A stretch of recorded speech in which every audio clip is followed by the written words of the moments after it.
Padre, gracias por tu palabra. Lo pedimos todo en el precioso nombre de Cristo Jesús. Amén. Nuestro Dios, el Dios que creó todo, es un Dios que es inmensamente feliz. Quizá no has pensado nunca en Dios así, pero Dios es inmensamente feliz. Dios siempre ha estado totalmente satisfecho, totalmente completo. No le falta nada. Por toda la eternidad, así ha sido. Es un Dios en tres personas, Padre, Hijo y Espíritu Santo. Y estas tres personas han estado siempre en una armonía, en una comunión sublime, perfecta, siempre satisfechos en sí mismos como personas y también satisfechos mutuamente en cada una de las personas de la Trinidad. Siempre felices en su ser. Entonces quizá te preguntas, si Dios ya era inmensamente feliz, ¿por qué creó este universo? Es una buena pregunta que te puedes hacer. Si Dios no necesitaba nada fuera de sí mismo, ¿por qué creó? ¿Por qué creó este universo, este mundo? Pues lo creó porque Dios, en su superabundancia, quiso compartir con el hombre, quien Él había creado, quiso compartir con nosotros quién es Él. Quiso crear un universo para que fuera Él el teatro, donde Él es el actor, donde nosotros nos maravillamos de su perfección, de su justicia, de su santidad, de su amor, de su misericordia. Y el hombre y la mujer fueron creados como el punto cúlmine de esa creación. El hombre y la mujer fuimos creados como el punto mayor de esa creación. Fuimos creados a la imagen y semejanza de Dios. Fuimos creados, Adán y Eva fueron creados justos, santos y totalmente felices, en comunión con ese Dios feliz. Pero el pecado, como sabemos, trajo esa separación entre el hombre y Dios, y por tanto, y desde entonces, la infelicidad ha estado en este mundo, desde la caída de nuestros primeros padres, Adán y Eva. Miseria, dolor, desgarro, tragedia, lloros, tristeza, depresión, desánimo. Todo esto no estaba en el mundo que Dios había creado, pero todo esto ha venido al mundo después de la caída del hombre. Pero Dios en su amor no ha querido dejar las cosas así, sino que Dios en su amor envió a Jesucristo para que podamos volver a tener comunión con Dios. Y así, en la comunión con Dios, volver a restablecer ese gozo y así compartir con Él. O sea, que Él comparta con nosotros esa felicidad eterna que Él siempre posee y que Él siempre tiene. En el pasaje que hemos leído, los discípulos habían sido mandados a anunciar esa noticia de que Dios había mandado a Jesucristo para restablecer la relación con el hombre, para reconciliarse con el hombre, para que el hombre pudiera volver a estar en comunión con Dios. Y eran noticias alegres. El Evangelio son buenas noticias. Las buenas noticias de que Dios ha diseñado un plan de salvación para que podamos volver a Él. Y por supuesto se nos dice en Romanos cuán hermosos son los pies de los que anuncian la paz, de los que traen las buenas nuevas. Salmo 126 dice, los que sembraron con lágrimas, con regocijo segarán. Irá andando y llorando el que lleva la preciosa semilla, mas volverá a venir con regocijo trayendo sus gavillas. Y es que no solamente hay un gozo tremendo en recibir el Evangelio, recibir a Cristo como Salvador, sino también hay un gozo tremendo en publicar ese Evangelio.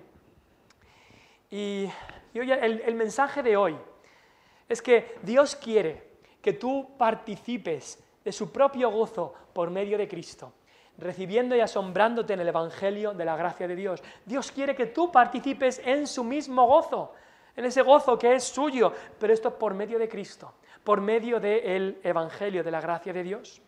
La semana pasada vimos cómo estos 70 discípulos que Dios les había enviado en una misión de predicar el Evangelio, estos 70 discípulos habían tenido diferentes reacciones y Cristo les avisa de las diferentes reacciones. Habrá algunos que os reciban, pero habrá algunos que os rechazarán. Había dos reacciones al Evangelio. Pero hoy lo que queremos ver es el gozo, no la reacción a la misión, sino el gozo en la misión del discípulo de Jesús. Hay un gozo. Y vamos a ver cómo en esta misión que Cristo ha enviado, primero hay gozo en el discípulo, pero también hay gozo en el maestro. Vamos a ver estos dos gozos. En primer lugar, el gozo del discípulo. Si vas conmigo al versículo 17, vemos que estos discípulos tienen un gozo, hay un gozo aquí por el éxito del ministerio. Llegan los discípulos, habían predicado, habían hecho lo que Cristo les había dicho, y en el versículo 17 dice, volvieron los 70 con gozo. Volvieron los 70 con gozo. Los discípulos llegaban entusiasmados. No están quejándose por el cansancio, no le dicen a Jesús, es que menuda misión nos han mandado, que es que mira el sol que hacía y nosotros por ahí en la calle andando y predicando, mira lo difícil, mira el rechazo que hemos sufrido. No, llegan gozosos. ¿Y por qué? Porque dicen ahí, Señor, aún los demonios se nos sujetan en tu nombre. La misión había dado frutos, incluso hasta personas endemoniadas habían sido libradas. Y es que tienes que darte cuenta que ni los demonios pueden resistir al poder de Cristo. Y esa satisfacción por el éxito del ministerio les daba un gozo en el corazón. A través de ellos, almas que habían estado esclavizadas, endemoniadas, controladas por el diablo, ahora estaban libradas. Y ellos habían tenido una parte en todo esto porque habían anunciado el Evangelio. Y en ese gozo le dan la gloria a Cristo porque reconocen que ha sido en tu nombre. Señor, aún los demonios se nos sujetan en tu nombre. Y hay un gozo ahí, por supuesto. El gozo en las obras de Dios, en las obras que Dios hace a través de nosotros, es un gozo que muchas veces tenemos los hijos de Dios. Nos gozamos en que las almas se salven, nos gozamos en que iglesias bíblicas crezcan, nos gozamos cuando hay bautismos, cuando alguien profesa públicamente que quiere seguir al Señor, cuando dice, he decidido seguir a Cristo, nos gozamos en eso, nos gozamos en todas estas cosas. El otro día vi una foto de una iglesia bíblica en España, bíblica y sana en España, y una iglesia que en el estudio bíblico del martes tenían cientos de personas que habían venido simplemente a escuchar un estudio bíblico. Y digo, qué bueno, qué alegría que Dios esté obrando así, a través de sus ministros, sus siervos, qué bueno que Dios esté obrando así. Y Cristo aquí les confirma ese éxito que Él les había dado en su ministerio, porque en el versículo 18 Jesús les dice, sí, yo veía a Satanás caer del cielo como un rayo. Lo que les está diciendo es que Él, Cristo, lo había visto y lo sabía todo. Los discípulos se habían ido a distintos pueblos, pero Cristo, en su omnisciencia, es decir, que Él lo sabe todo, Él iba con ellos en cierta manera, y Él lo había visto todo. Y Él había visto cómo Satanás había caído, cómo Satanás era destronado en muchas vidas, cómo vidas que estaban con el trono de su corazón estaba ahí Satanás, cómo Satanás había caído de ahí y ahora estaba Cristo sentado en el trono. Cristo lo había visto, Cristo les confirma este éxito. Cada vez que una persona se convierte a Cristo tenemos que darnos cuenta que Satanás cae. Y así Cristo les dice, sí, yo he visto a Satanás cayendo como un rayo. Ahora, tienes que darte cuenta de esto, este mundo está dividido en dos reinos, el reino de Cristo y el reino de Satanás. O estás en uno o estás en otro. No hay terreno neutral, no hay terreno de nadie, yo estoy aquí en medio. No, o estás en el reino de Cristo o estás en el reino de Satanás. La Biblia es muy clara en esto. Dios es muy claro en su palabra. Y también es claro de que todos nacemos por naturaleza en el reino de Satanás. ¡Ay, pero me bautizaron de pequeño! ¡Ay, pero mis padres son creyentes! La Biblia dice que nacemos en el reino de Satanás. Eso, la Biblia es clara en esto. El mismo rey David, nacido en una familia del pueblo de Dios, decía, en pecado me concibió mi madre, nací en pecado, nací como pecador. Y así la Biblia dice, por cuanto todos pecaron y están excluidos de la gloria de Dios, nacemos en el reino de Satanás. Pero las buenas noticias es que el Evangelio nos traslada, si lo creemos, si creemos el Evangelio nos traslada del reino de Satanás al reino de Cristo. Éramos esclavos al pecado y la única esperanza para salir de ahí es el Evangelio. Primera de Juan nos dice que Cristo vino para destruir las obras del diablo, para tirar a Satanás fuera del trono y colocarse en el trono de nuestra vida. Y Cristo les confirma que la obra que el ministerio había sido así, había tenido éxito por su poder, por el poder de Dios. Pero no solamente les confirma esto, sino que les empodera para seguir la obra. Les dice, versículo 19, he aquí os doy potestad de hollar serpientes y escorpiones y sobre toda fuerza del enemigo y nada os dañará. Ahora, ¿qué significa eso de hollar serpientes y escorpiones? Hollar es pisar. ¿Qué significa eso? Bueno, aunque se puede referir a serpientes y escorpiones literalmente, como es el caso de Pablo, no sé si os acordáis que una serpiente una vez le mordió, una víbora, todo el mundo pensaba que se iba a morir, pero Pablo hizo así, y un milagro que hizo Dios. Pablo estaba bien, no le pasó nada, pero se refiere más que nada a las fuerzas espirituales del enemigo. ¿No es llamado Satanás la serpiente antigua? La primera forma que tomó Satanás fue la serpiente allí en el huerto del Edén. Por eso aquí se refiere a que Dios les daría potestad de pisar las fuerzas espirituales. Todos los enemigos de Cristo se les llama aquí serpientes y escorpiones. Esto también se decía así en el Antiguo Testamento, cuando Dios le hablaba a Ezequiel de cómo iba a sufrir oposición por los enemigos de Dios, le dijo Dios: tú vas a vivir entre zarzas, espinos y entre escorpiones. No se refería a animalitos que tienen el aguijón, sino que se refería al pueblo rebelde que iban a ir contra él, porque Ezequiel predicaba la palabra de Dios. Y en cuanto a esto, se nos habla de un ataque y de una defensa. Tendréis poder, os voy a dar poder para hollarlos, para pisarlos, y sobre toda fuerza del enemigo, y nada os dañará. Es decir, os voy a permitir atacar al enemigo, y yo os voy a defender del enemigo. Eso le dice Dios, eso le dice Cristo a sus discípulos. ¿Y qué promesa más grande es esta? ¿Qué promesa más grande? A veces, como cristianos, nos entra el miedo. Nos da miedo del daño que puede hacer el enemigo de nuestras almas. Es que Satanás va a hacer esto, es que tengo miedo de que esto ocurra o de que lo otro. Pero la Biblia nos dice: no hay nada que temer. No nos dice Romanos 8 que si Dios es con nosotros, ¿quién contra nosotros?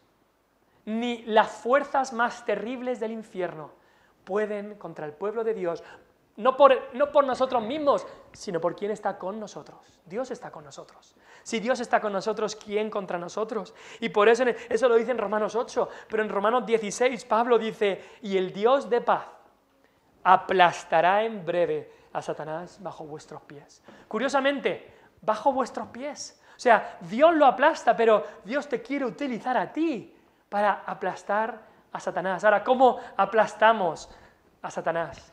Pues predicando el Evangelio. Porque predicando el Evangelio las almas son llevadas de estar bajo Satanás a estar bajo Cristo, y Satanás es pisado, es tirado del trono y Cristo se pone en el trono. Así es como los creyentes, como a través de los creyentes Dios aplasta a Satanás bajo nuestros pies. Y esa es la promesa que Dios nos da.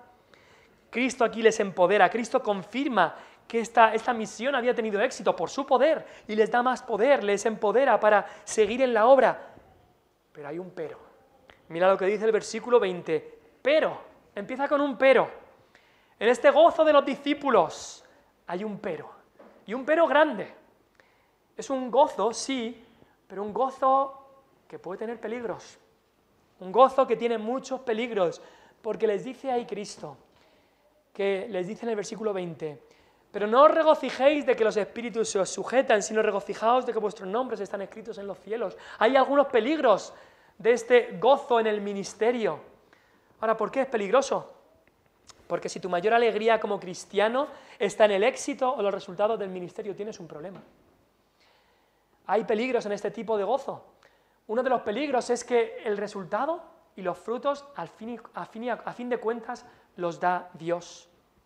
Si tu gozo depende de los resultados, si tu gozo depende de que se salven muchas almas, si tu gozo depende de que se llene la iglesia, ¿qué pasa si Dios no quiere dar el fruto? Porque al final tenemos que saber que el fruto lo da Dios. ¿Te vas a venir abajo? ¿Vas a perder el gozo entonces si no hay resultado? El fruto lo da Dios cuando quiere y como quiere. Recuerda lo que dijo Pablo: yo planté, Apolo regó, pero el crecimiento lo da Dios.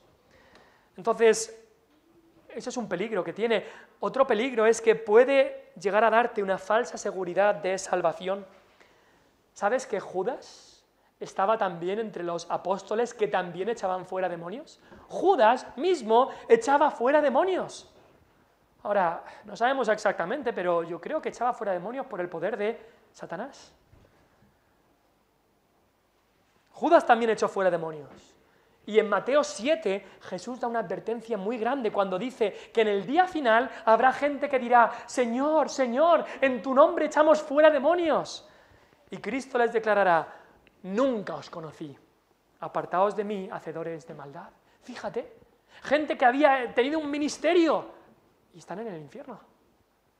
Cuidado, porque si tu gozo es solamente por el ministerio, por tus obras que has hecho para Dios, cuidado que hay un gran peligro en esto. Y también hay un gran peligro porque es fácil que este tipo de gozo te lleve al orgullo. Los discípulos quizá había un poco de gozo cuando dijeron, Señor, quizá había un poco de orgullo cuando dijeron, Señor, aún los demonios se nos sujetan en tu nombre. Hablaban de que los demonios se sujetaran a ellos mismos. Cuidado con el gozo que se basa en tu ministerio, en tus obras que has hecho para el Señor. Cuidado. Aunque dicen en tu nombre, pero cuando piensan más en tu desempeño como cristiano y tu gozo está ahí, mucho cuidado, es un peligro. Porque Cristo aquí les dice, sí, habéis tenido un gozo por el ministerio, pero hay un gozo mucho mayor. Hay un gozo mucho mejor.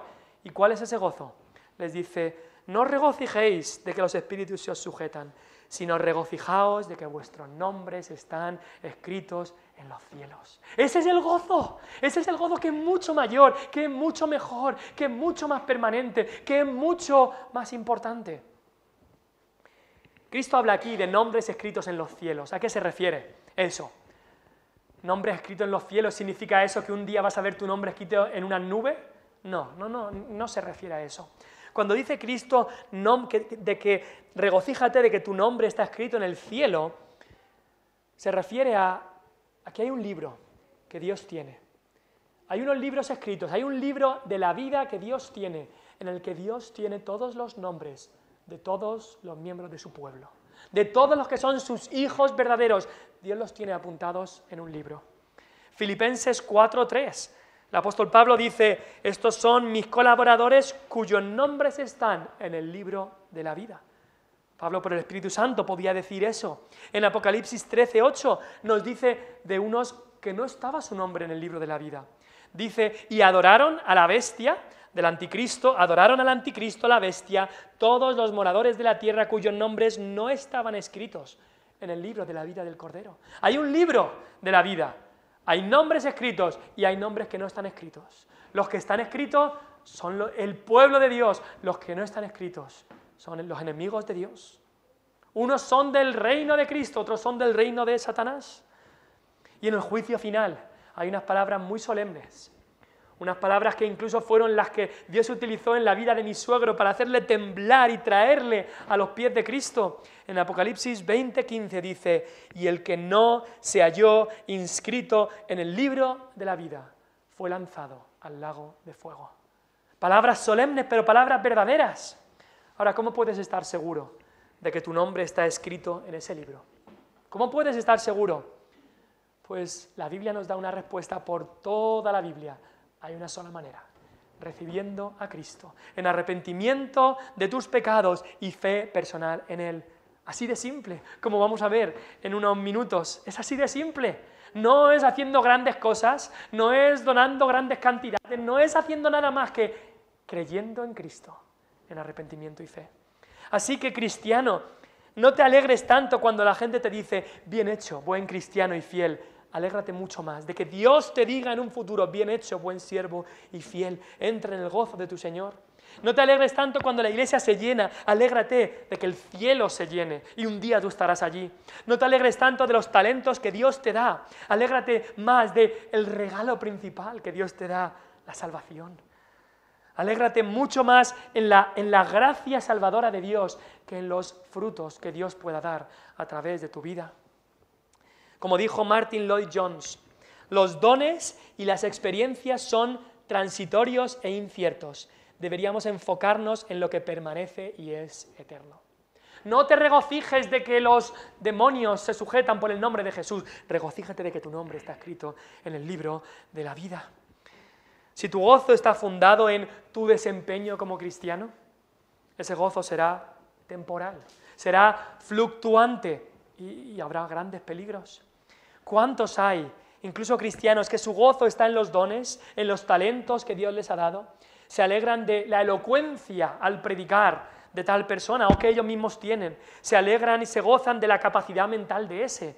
de la memoria que tiene para aprender versículos, de las buenas obras que he podido hacer, de la generosidad de aquel cristiano o de la experiencia con Dios que yo u otro ha tenido. No, no. Hay cierto gozo en estas cosas, pero por encima de todo, el gozo principal de tu vida debe ser: mi nombre está escrito en el libro de la vida. Mi nombre está escrito en los cielos. Cristo lo deja claro. No te alegres de las otras cosas. No, que tu gozo no se base en esas cosas meramente, sino que por encima de todo, tu gozo esté en Cristo y en su salvación. Porque, ¿sabes qué? Ese es el gozo que te va a sostener hasta el día de la muerte. Ese es el gozo que te va a sostener hasta ese día cuando Cristo te llame. Cristiano, cuando estés en el lecho de la muerte, no vas a estar pensando: ay, ahora que me presento al Señor, voy a decirle: Señor, mira mi ministerio. Señor, en tu nombre yo abrí 4 iglesias. Señor, en tu nombre yo traje a 20 personas a tus pies. Señor, en tu nombre yo doné 1000 euros a tu causa. Señor, en tu nombre yo acogía 100 huérfanos en mi casa. Señor, en tu nombre yo prediqué 100 sermones cada año. Señor, no.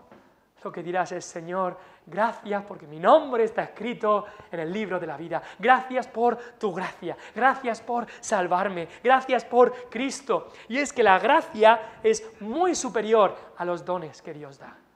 La gracia está por encima. Que tu gozo siempre está en que tu gozo siempre esté en lo que Cristo ha hecho por ti, no en lo que tú has hecho por Cristo. Voy a repetir eso. Que tu gozo siempre esté en lo que Cristo ha hecho por ti, no en lo que tú has hecho por Cristo. Eso es algo que se nos tiene que quedar. No os regocijéis de que los espíritus se os sujetan, sino regocijaos de que vuestros nombres están escritos en los cielos. Pero no solamente hay ese gozo, también si bajas conmigo al versículo 23 y 24, hay un gozo que también les habla a Cristo, y es el gozo por los privilegios del nuevo pacto. Volviéndose a los discípulos, les dijo aparte: bienaventurados. Y esa palabra bienaventurados se refiere a felices sois, gozosos, dichosos. Bienaventurados los ojos que ven lo que vosotros veis. Se refiere: dichosos sois, felices sois, porque os digo que muchos profetas y reyes del Antiguo Testamento desearon ver lo que vosotros veis y no lo vieron, y oír lo que oís y no lo oyeron. El nuevo pacto está por encima del antiguo. El nuevo pacto es mucho mejor que el antiguo. En el Antiguo Testamento, si has leído algo de la palabra de Dios, habrás visto que hay sacrificios, hay rituales, hay vestiduras que tenían que vestir los sacerdotes, hay muchos símbolos, hay como sombras que nos hablan de algo que vendría, pero no está claro, está como una sombra, está como borroso, está como pixelado, diríamos. No lo vemos con claridad. Vemos que ahí los creyentes en el Antiguo Testamento confiaban en un Mesías que no habían visto. Confiaban en las promesas, como mirándolas de lejos, que iban a venir. Confiaban en un rey que no había vencido aún. Confiaban en un sacerdote que vendría en el futuro a hacer un sacrificio definitivo. Confiaban en un profeta que vendría, un profeta superior a Moisés, y vendría a revelarles sobre Dios, pero aún no había venido. Y nos dice Hebreos que murieron sin haber recibido aún lo prometido, pero creyendo y confiando y mirándolo de lejos. Algunos es verdad que conocieron más, como Abraham. Jesús nos dice de Abraham, en Juan 8:56, que Abraham, vuestro padre, se gozó de que había de ver mi día, y lo vio y se gozó. Algunos tuvieron más luz de lo que iba a pasar en el futuro, más información, pero todos miraban al futuro confiando y creyendo, mirándolo de lejos. Pero ahora en el nuevo pacto, ahora que ya Cristo ha venido, es un gozo tremendo. No tenemos que mirar como desde lejos, pixelado, borroso. Ahora lo vemos en alta definición. Ahora lo vemos claramente. El Rey ha venido y Cristo ha vencido la victoria contra el pecado. El gran sumo sacerdote ha llegado y ha hecho el sacrificio definitivo. Y la gran sorpresa de todas es que el mismo sacerdote, él era el mismo sacrificio. El mismo sacerdote era también el Cordero de Dios que quita el pecado del mundo.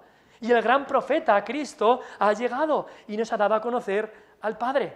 Ahora lo hemos visto, lo hemos oído, lo hemos leído, lo tenemos claro.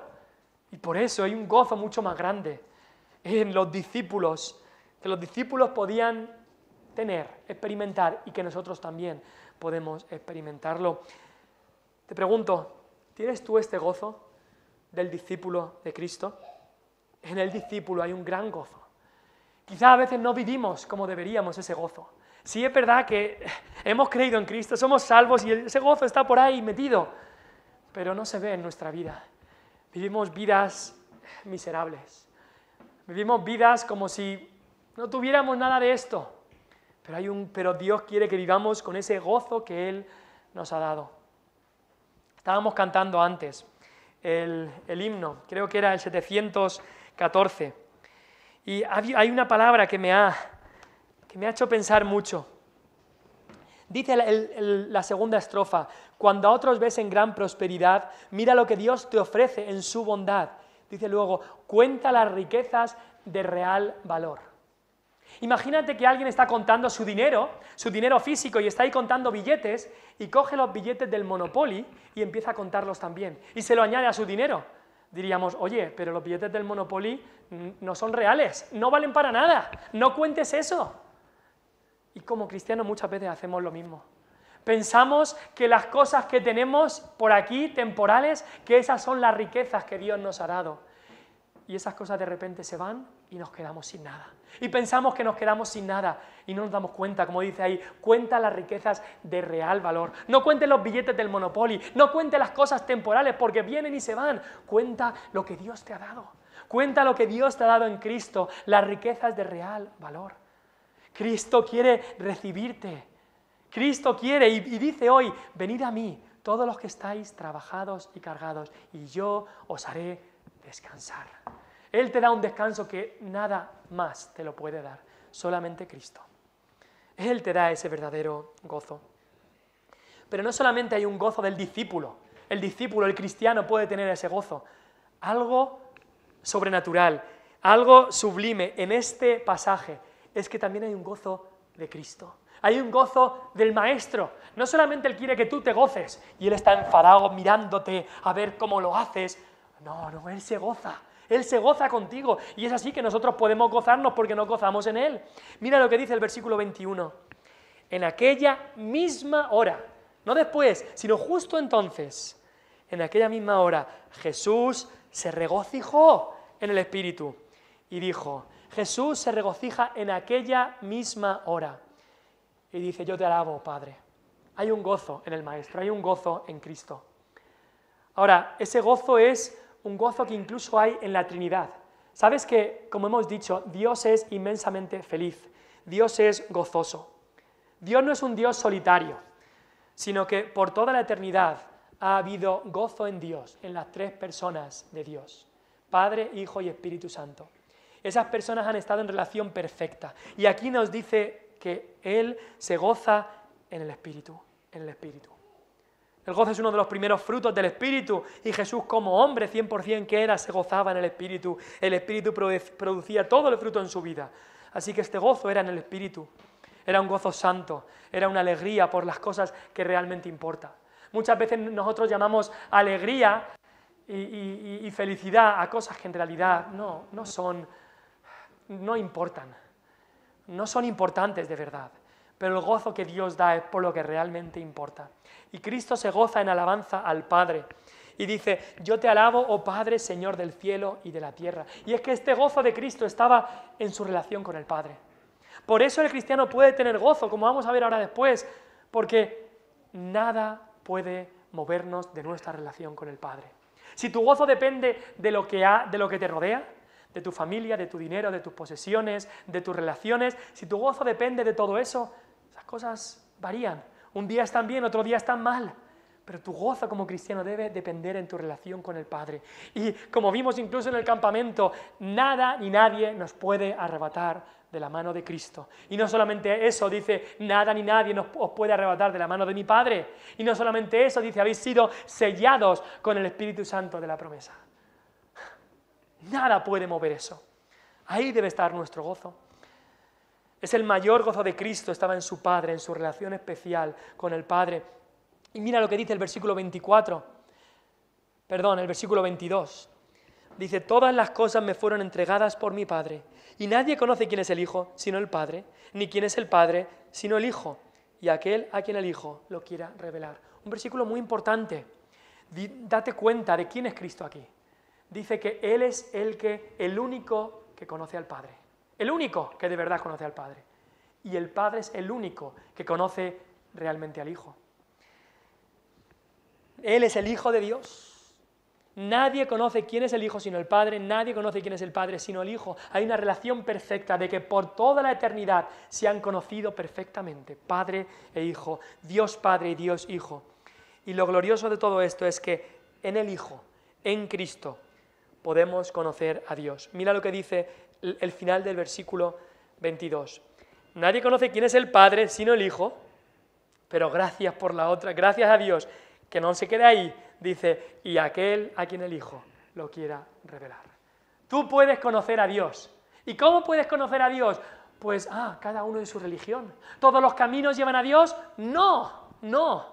Solamente por Cristo. Solamente por Jesucristo, el Hijo de Dios. No todas las religiones llevan a Dios, no todos los caminos llevan por diferentes caminos a Dios y al cielo. No, solamente uno. Y ese camino es Cristo. También en Juan 1:18 se nos dice algo parecido. Dice, a Dios nadie le vio jamás. El unigénito Hijo que está en el seno del Padre, Él le ha dado a conocer. ¿Cómo puedes conocer a Dios? ¿Cómo puedes ir a Dios? A través de Cristo. No hay otro camino.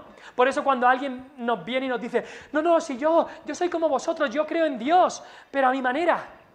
Lo siento, solo hay una manera de venir a Dios, solo hay una manera de ir al cielo, y esa es Jesucristo. Él dijo, yo soy el camino y la verdad y la vida. Nadie viene al Padre sino por mí. Y hoy sigue abierta la puerta. Hay una puerta, hay un camino, y hoy sigue abierta. Y ese es Cristo. Es Cristo. Y Cristo se goza en esto, se goza en esa relación que tiene con el Padre, y se goza de que Él es el único camino. Y también se goza por el plan perfecto y soberano de Dios. Ahí en el versículo 21 dice, te alabo, oh Padre, Señor del cielo y de la tierra. Reconoce quién es Dios, quién es su Padre. ¿Pero por qué? ¿Por qué razón le alaba? ¿Por qué razón se goza? Dice, porque escondiste estas cosas de los sabios y entendidos y las has revelado a los niños. Fíjate lo que dice ahí. Y luego dice, sí, Padre, porque así te agradó. Esa era la razón por la que Jesús se gozaba. La razón del gozo de Jesús es por cómo Dios había diseñado el plan de salvación, por cómo Dios lo había preparado. Si tú y yo lo hubiéramos diseñado, si un hombre lo hubiera diseñado el plan de salvación, seguramente hubiera hecho que los sabios, que ellos sean los que más cerca están de Dios, los entendidos, los poderosos, los ricos, ellos sean los que estén cerca de Dios, los que se lo ganen, los que se lo ocurren, ellos cerca de Dios. Y la mayoría de las religiones hablan así. Por tus esfuerzos, por tu conocimiento, por tus filosofías, puedes llegar a Dios. Y dice Cristo, gracias, Padre, por no hacerlo así. Gracias, Padre, por esconder estas cosas de los sabios y entendidos. Eso eran seguramente los fariseos de la época, que ellos se pensaban que habían estudiado mucho, que se lo sabían todo, que sabían tanto de la ley, que por su conocimiento estaban más cerca de Dios. Y dice Cristo, lo ha escondido de ellos y se lo ha revelado a los niños. Y es que el Evangelio, que es tu única esperanza de salvación, el Evangelio es bien simple, es bien sencillo. No tienes que darle 1000 vueltas. No tienes que darle 1000 vueltas al Evangelio. Un niño lo puede entender de manera simple. El Evangelio es bien simple. El Evangelio nos dice que somos pecadores, que hemos roto la ley de Dios en pensamiento, palabra y acción. Pero el Evangelio nos dice que Dios en su amor ha enviado a su Hijo. Ha enviado a su Hijo, quien murió por pecadores y al tercer día resucitó y ahora está sentado a su diestra. Y que todo aquel que reciba a Cristo, arrepentido y creyendo en Él, tiene vida eterna. Ese es el Evangelio. Es bien simple. ¿Qué hay de complejo en todo eso? ¿Qué hay de complejo que no vienes a Cristo? ¿De verdad crees que necesitas unos años de estudio profundo para ser salvo? No. Te doy gracias, Padre, dijo Jesús, que lo has escondido esto de los sabios y entendidos, de los que se creen que por su conocimiento podrán, y lo has revelado a los niños. Así de simple y sencillo es el Evangelio. No necesitas ni máster, ni doctorado, ni años de estudio profundo para recibir esta verdad. No, puedes creerlo hoy mismo. Decirle, Señor, soy pecador, soy pecadora. Lo reconozco, Señor, pero te doy gracias porque Cristo murió por mí y le recibo para que Él me dé paz y descanso en mi alma. Y Él lo hará. Y te aseguro que Él lo hará. Es más, Dios ha querido que sea así. Dice ahí, porque a ti te agradó. Al Padre le ha agradado hacerlo así. Este es un mensaje adecuado para un niño. Tengo hijos pequeños, como sabéis, y una de las cosas que más escuchas a los niños decir es que muchas cosas dicen, papá, no puedo hacer esto, papá, ayúdame, papá, no puedo, papá, no sé cómo es esto, papá, no puedo. Eso es lo que reconoce un niño. Un niño se da cuenta que es pequeño y no puede, y no sabe. Y eso es a lo que se refiere Cristo aquí, cuando dice a los niños. Se refiere a una sensación de no poder y no saber. Porque si tú piensas, yo puedo ir al cielo, yo puedo salvarme por mí mismo. Si tú piensas eso, entonces no te estás haciendo como un niño. Mateo 18, Jesús dijo, si no os volvéis y os hacéis como niños, no entraréis en el reino de los cielos. A lo que se refiere es a la humildad, a ese reconocimiento de incapacidad de decir, Señor, no puedo. Señor, no sé cuál es el camino. Señor, no puedo. Sálvame tú. No te harás como un niño y vendrás a Cristo. Si te crees sabio y entendido, si te crees de que, bueno, esto es demasiado simplón para mí, yo necesito algo más, yo no puedo creerme que alguien vaya a ir al cielo así, con este mensaje tan simple, no puede ser. Eso es lo que creían los religiosos de su tiempo. Quizá dices, yo necesito algo más complejo, más filosófico, más sofisticado, más intelectual.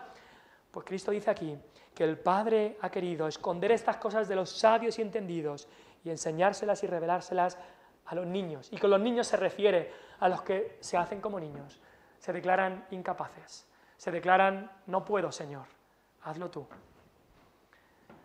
Señor, no sé qué hacer con mi pecado, no puedo. Señor, no puedo salvarme a mí mismo. Esa es la condición que Dios da para que reciban la salvación de Cristo. ¿Lo crees? ¿Crees esto? Si recibes esta salvación tan grande, en este mensaje tan sencillo, se nos dice que serás perdonado de tu pecado y recibirás ese gozo que de verdad llena tu corazón. Muchos otros han recibido este gozo. Muchos otros han recibido este gozo a través de esta salvación. Y algo que me encanta de la doctrina que la Biblia nos da del cielo es que se nos dice que cuando las almas que han creído en Cristo mueran y estén y vayan a la presencia de Dios, Cristo les dirá, bien hecho, buen siervo y fiel. ¿Y sabes cómo llama al cielo? Le dirá, ¿entra en el cielo? No, le dirá, entra en el gozo de tu Señor. Eso es lo que quiere Cristo, compartir su gozo contigo. Entra en el gozo de tu Señor. ¿Será ese el mensaje? ¿Será esa la respuesta que recibirás cuando tengas que enfrentar el juicio? Entra en el gozo de tu Señor por haber creído en Cristo. ¿O será un mensaje de condenación? El verdadero gozo se encuentra en Cristo. Dios quiere que tú participes de su propio gozo por medio de Cristo, recibiendo el Evangelio de la gracia de Dios. Venid a mí, dijo Cristo, todos los que estáis trabajados y cargados, y yo os haré descansar. Vamos a orar.